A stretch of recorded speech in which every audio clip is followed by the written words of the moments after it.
मी तपासतो की हो दागिने म्हणतो मी. नाही नाही दामू मम्मा, तुम्ही नका तपासू माझे दागिने. सखूच दागिने तपासायला नाही म्हणतीये. हिच्या रक्तातच लबाडी आहे. इथे नव्हती ना तेच बरं होतं. आणि आता तुझा साखरपुडा माणिकशी होणार आहे.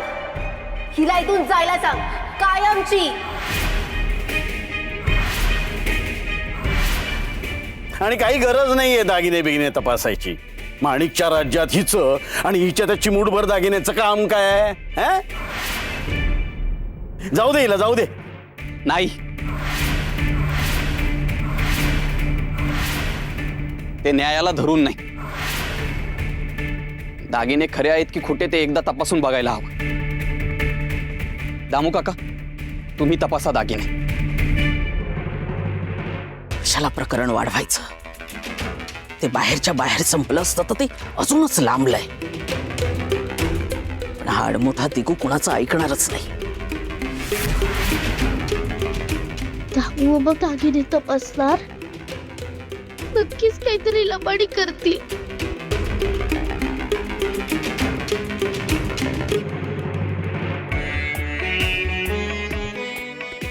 घ्या आता दागिने खरे की खोटे हे दामू सारखा लबाड माणूस सांगणार आहे का? हो का असं करताय? त्या कपटी दामूच्या बाबतीतही क्षमाशीलता. सगळं काही विसरता का हो तुम्ही? तो धूर्त चोर दागिने मिळाले त्या रात्रीच दागिने चोरायला घरात घुसला होता. अहो मग त्याची शिक्षा त्याला केली की, त्याचे हात पोळले की नाही? पण मग आता काय सूड घ्यायची संधी देताय? हे म्हणजे चोरालाच न्यायाधीश केल्यासारखं झालं. आणि काय म्हणून?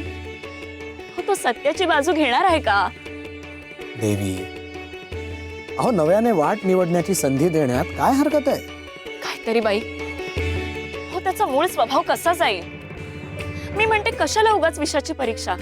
हे बघा देवी, बाकी कुणी दागिने तपासण्यात आणि दागिने दामूने तपासण्यात अंतर आहे. खोटे दागिने दामूनेच सांगितले होते ना, मग खरे दागिने सुद्धा. पण म्हणजे खरं बोलणार असं वाटतंय तुम्हाला?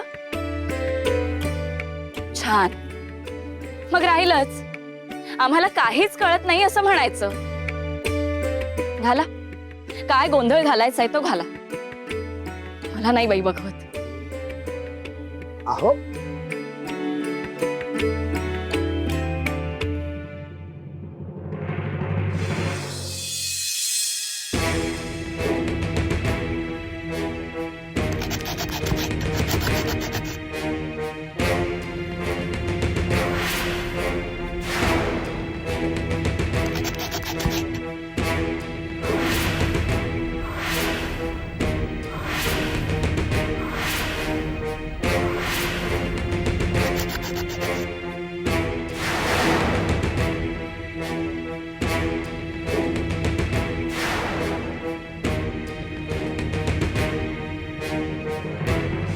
दागिने आधी माझ्या हवाली करा, मग सोडतो याला.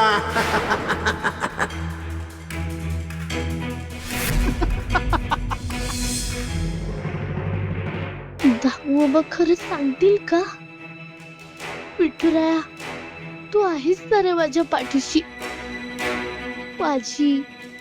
माझ्या आप्पांची प्रतिष्ठा पडायला लागली. मला नाही बाई बघवत.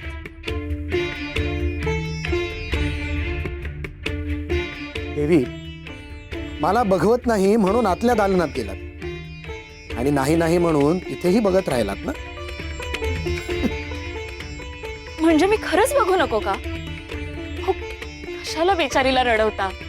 मेंढ्यांचं रक्षण लांडगा करतोय, हे कधीतरी शक्य आहे का? इतक्या जीवघेण्या प्रसंगातून वाचवून आनंदाच्या काठापर्यंत आणलं तिला, ते याचसाठी का? देवी, अहो सृष्टीचा नियम तर तुम्ही जाणताच ना.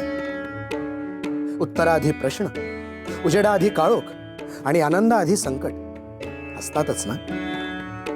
तुमचे गूढ भावार्थ मला नकोत. माझं इतकंच म्हणणं आहे की फक्त काळोखच कशाला हवा ना भाग्यात. अहो त्याशिवाय उजेडाची महती कशी सिद्ध होईल? जाऊ दे बाई, सांगायला आले ना हीच चूक झाली. आता गेले तरी बघणार नाहीये. हो पण विपरीत काही घडलं ना तर मग बघा.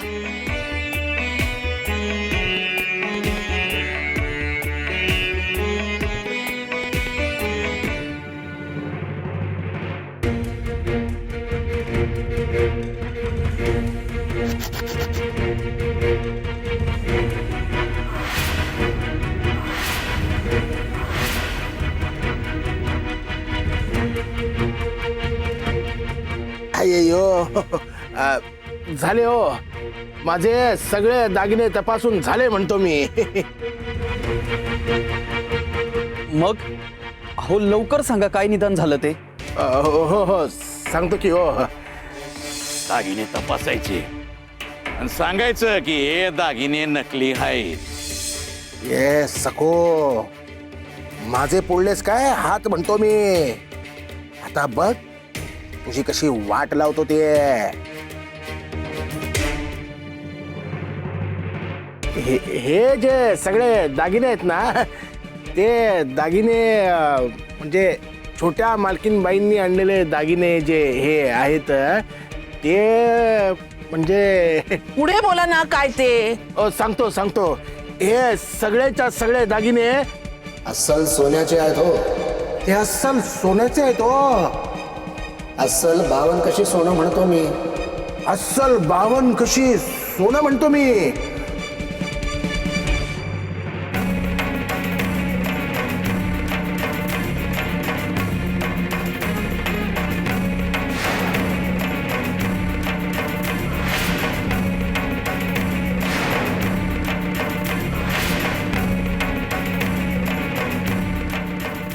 अय्यो, हे काय बोलून गेलो. हे कोणी दुसराच बोलला माझ्या तोंडून म्हणतो मी. पण बाबाजी असं सकूच्या बाजूनं कसं बोलतील हो. मग कोण. पण आता इलाज नाही हो.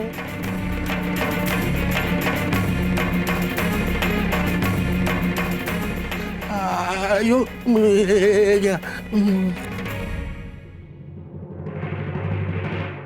झालं झालं सगळ्यांचं समाधान. पटली ना खात्री. सखू खोटी नाहीये. दागिने खरे आहेत. सखूने तिचं सत्व आणि स्वत्व जणू 52 कशी हे सिद्ध केलंय.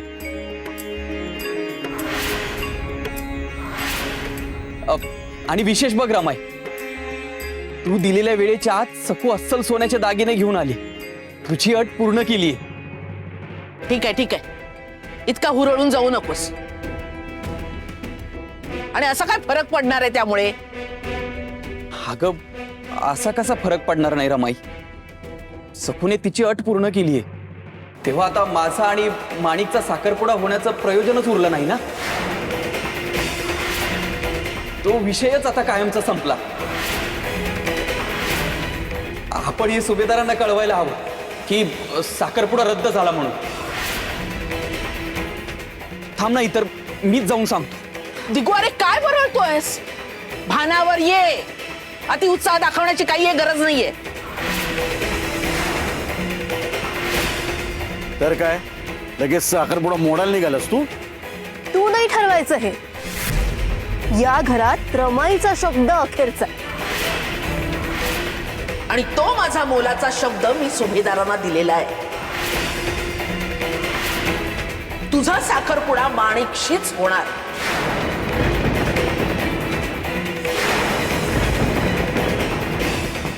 आणि ठरलेल्या तिथीलाच होणार.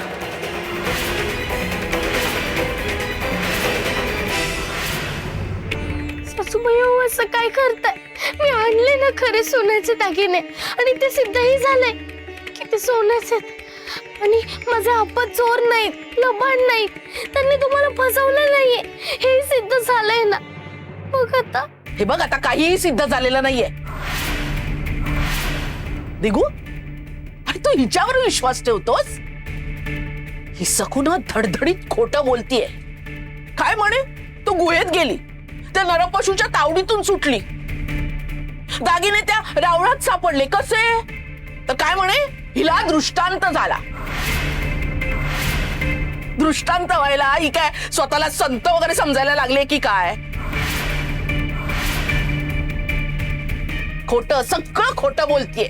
मला नाही वाटत की सकू खोटं बोलत असेल. आणि कशावरून सकू खोटं बोलते? कारण खरं काय ना ते आम्हाला आधीच समजलंय. खरं काय आहे आणि तुम्हाला कसं समजलं? कोणी सांगितलं? मी सांगितलं.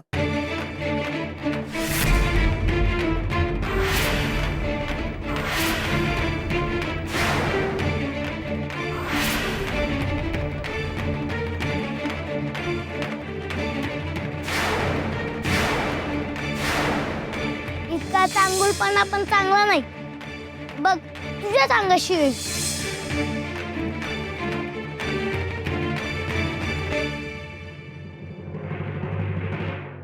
ऐक दिगू, या सखू आणि तिच्या आई वडिलांनी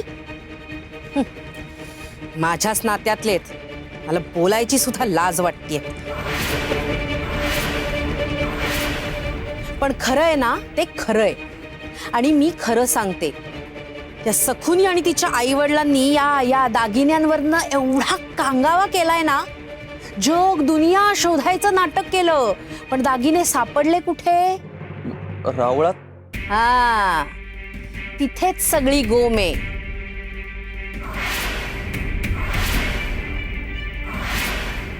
या विठुरायाच्या रावळात विठुरायाच्या चौथऱ्या खाली भुयारे. हे मलाच काय गावात इतर कुणालाही ठाऊक नव्हतं. पण जेव्हा सखूच्या हे लक्षात आलं की दिगूचं आणि माणिकचं लग्न होणं आता अटळ आहे, बरोबर तेव्हाच विठुरायाने मला दृष्टांत दिला असं म्हणत तिने दागिने बाहेर काढले.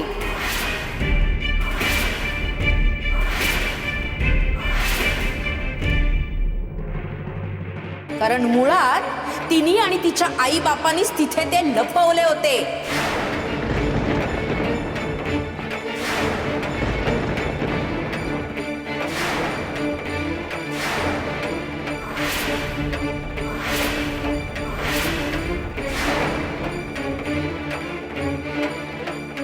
हे संशयाने बघतायत माझ्याकडे. मामीनेच दागिने लपवलेत हे सांगावं का? काय करू मी?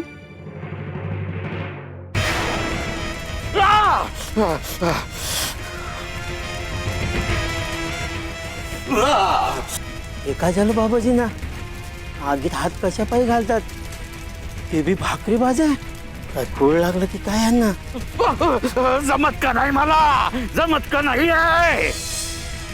लोभ लोभ सुटलाय तुला. समजा पाहिजे पण कष्टाची तयारी नाही. जमायलाच पाहिजे, जमायलाच पाहिजे मला. बाबाजी भूक लागले का? भाकरी बाजून आणू का? हे बिनशिंगाच्या बाईला, अरे खोळा समजतो वैर मला. हा?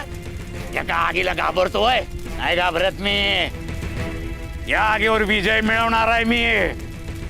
यो हात मी या आगीत घालून भाकरी बाजून मग ती खाणार आहे. हा. भाकरी भाजाया आगीत हात कशाला घालायचा? हो चिमट्याने येते की भाजाया. हात घातला की चटके लागतील ना. असं कसं चटक लागतील र. या आगीच्या ज्वाळांना फुलांच्या पाकळ्यांप्रमाणे कोमल करणारे हा नागोजी.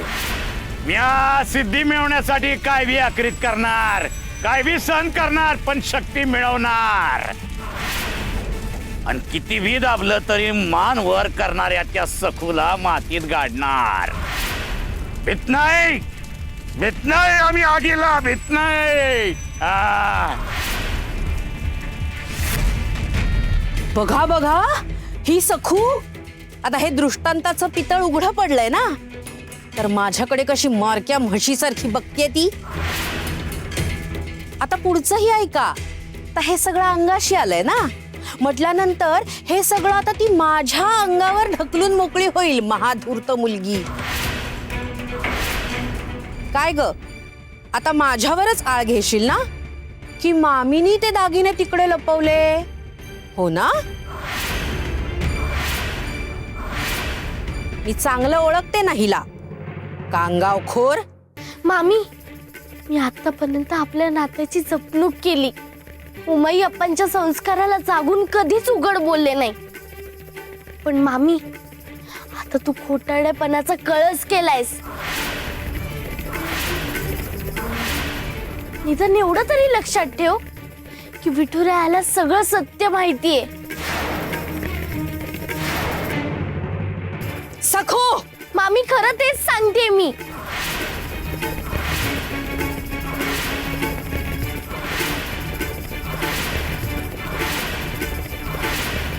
मला दादा आजोबांनी दिलेले खरे दागिने तूच बदललेस.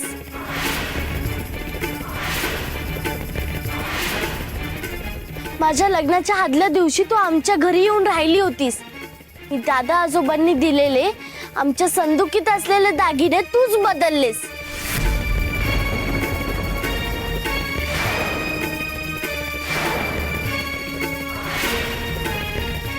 देवा देवा, मावशी, मी जे जे सांगितलं होतं बरोबर तसंच्या तसं तंतोतंत घडतंय की नाही? ऐकतेस ना सखू काय सांगतेय ते? ऐकते ना. काय ग सखू, ही माझी भाची, गर्भ श्रीमंत भाची भामा, स्वतःचा चौसोपी वाडा सोडून ती तुझ्याकडे चोरी करायला आली होती का?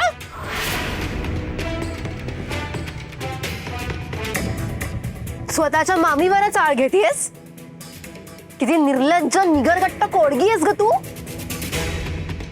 बघताय ना बहिणी आणि दिगू बाबा, बघतोयस ना आई बापाने सखूवर काय संस्कार केले ते. या भामेसारख्या घरंदाज बाईवर आळ घेते ती. थांबा. सखू, मला आधी सांग, भामाताईने दागिने लपवले याला काही पुरावा आहे का तुझ्याकडे? देवा देवा, मी जर का खोटं बोलत असेल ना तर मला चापकानी मारा. हो, पण माझ्याकडे 200 तोळं सोनं असताना हे दागिने मी का चोरेन हेही मला सांगा. त्यापेक्षा आधी आपण मूळ मुद्द्यावर येऊया का? मला सांग सखू, तुमच्या रावळात विठ्ठलाची मूर्ती आधी हलवता येत होती ना, पण आता हलवता येणार नाही असं पक्क बांधकाम कुणी केलं ग? अप्पांनी. सगळं जुळून आलंय. नाही कळलं का तुला? तसं ते मी सांगते ना. आधी शिवाप्पानी सगळे दागिने मूर्ती खाली लपवले आणि वर मग पक्क बांधकाम केलं, कारण कुणाच्याही दृष्टीस ते दागिने पडू नये. आणि हिच्या बापानी ते हिला सांगून ठेवलं होतं, हो ना? नाही हो सासूबाई. तसं नाही तर मग काय ग? जेव्हा सगळ्या गोष्टी तुझ्या गळ्यापर्यंत आल्या, दिगूचं दुसरं लग्न ठरलं, तेव्हाच बरोबर खरे दागिने कसे सापडले ग? नाही हो सासूबाई, असं काही नाहीये. अप्पा का दागिने लपवून ठेवतील आणि कशासाठी? हो, मग तिथे ते दागिने आले कसे? मामी,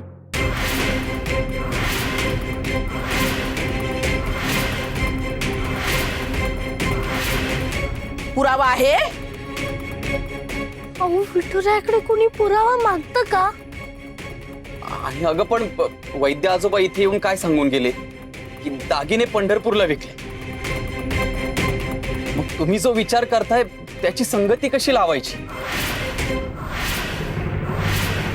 तेच, मी हे दागिने घेऊन बुवा आजोबांकडे गेले होते, तेव्हा ते म्हणाले की तेच खोटे दागिने खरे म्हणून विकले असतील शिवाप्पांनी. होईल, तेही कधी ना कधी उघड होईल. सगळी चोरांची हात मिळवणी, सभ्य चोरांची. शिवाप्पा, उमाई, वैद्यबुवा, वा. दिगू, बघतोयस ना कशी ही आपल्याशी खेळ खेळते ते? पण आता हे खेळ बास झाले. खूप संधी दिल्या हिला, पण आता नाही.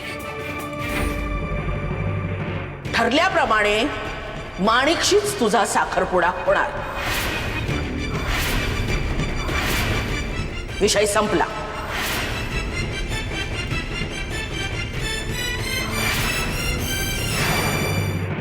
अहो, तुम्ही तरी विश्वास ठेवा ना माझ्यावर. आप्पा चोर नाहीयेत.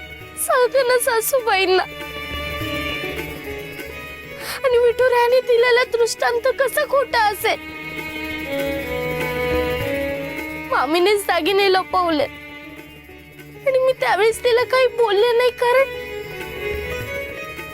तिचा न्याय विठुराया ठरवेल. आणि मी जे म्हणते ना तेच आणि तेच खरंय. किती वेळा आपण तेच तेच बोलायचं? जो तो म्हणतोय मीच खरा.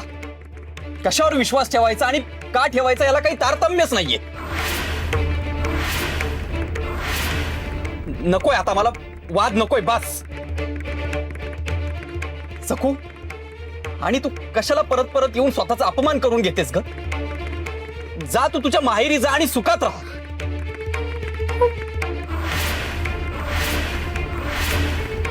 हे बघ, तुझे सिद्ध करायला आली होतीस ते तुझ्या परीने करून झालं ना, मग बस. जा तू.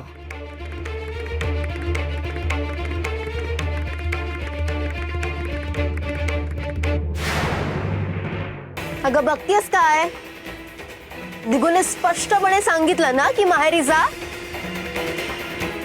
मग आता आल्या पावली माघारी जा. असं समज की इथवर तुझ्या नशिबात इथे राहणं होतं. चल निघ.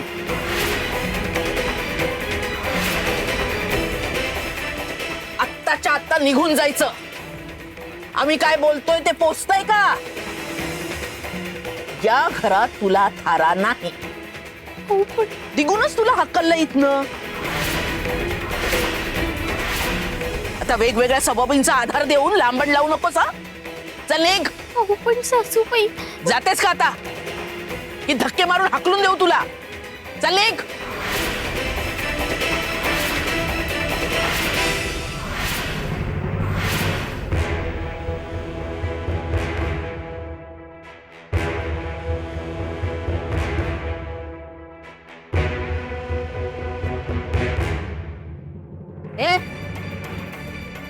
हे कुठे घेऊन चाललीस? हे दागिने माझे आहेत. लग्नात तुझ्या बापाने मला दिले होते. विसरलीस? आणि तुला काय गरज आहे या दागिन्यांची?